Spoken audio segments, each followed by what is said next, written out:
This is Gina the giraffe. Gina is a hungry giraffe and she loves to eat everything. She loves apples, pears, oranges, and leaves. But sometimes she eats berries by mistake, which can be poisonous. The problem is that if Gina gets diarrhea and vomiting, everybody knows about it. So when should Gina come to hospital with diarrhea and vomiting? Diarrhea and vomiting is really common in children. Normally, children can be managed at home and do not need to come to hospital unless they become dehydrated, they show red flag signs, or they appear very unwell.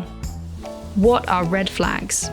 Well, red flags are the most worrying signs when you need to come to hospital or call 999.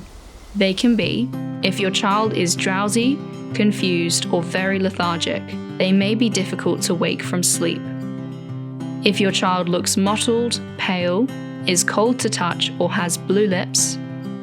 If your child seems to be breathing much faster than normal. If the color of the vomit is green or has blood in it. Or if your child has a rash which does not go away with pressure. Gina doesn't currently have any of these symptoms.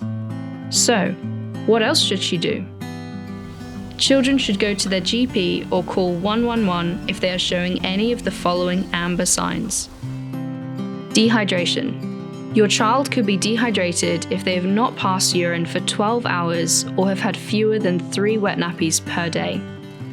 Your child looks like they have sunken eyes or a sunken soft spot on their head if they are under 1 year old.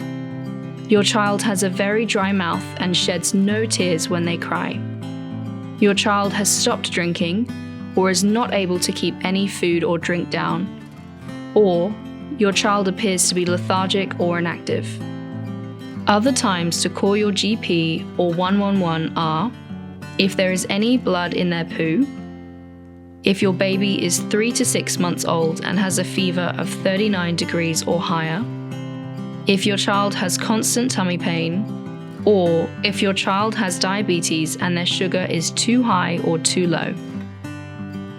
You should be aware that children under 1 year old can become dehydrated quicker than older children, so keep a close eye on them throughout the illness. Gina doesn't have any of these symptoms, but she still doesn't feel great. What can she do at home to feel better?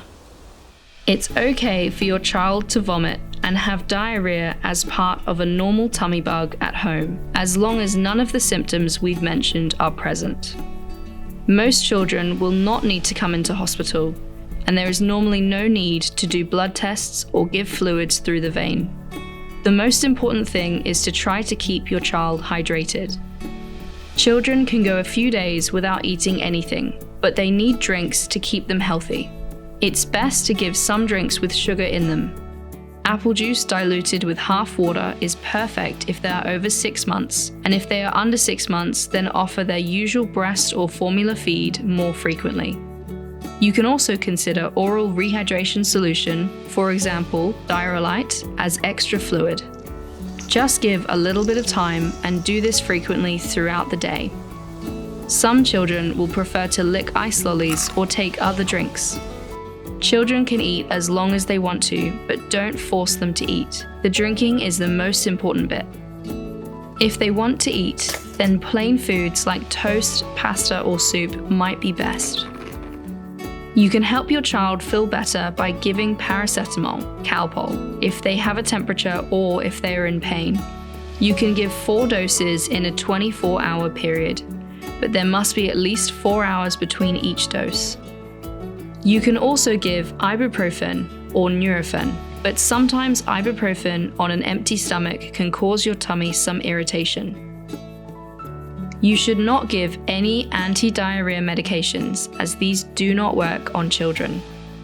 Make sure you wash your hands and your child's hands frequently to prevent spread, and do not share towels. It is normally best to keep them off school or nursery for 2 days after they stop having diarrhea and vomiting. Some children will get better in a couple of days, but some tummy bugs can last up to a week.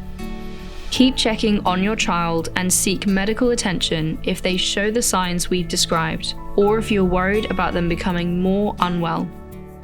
You can download the Handy app to your phone or search for the Healthier Together website online. They're great at helping you know when to access healthcare and what you can do at home to feel better. Thank you for watching.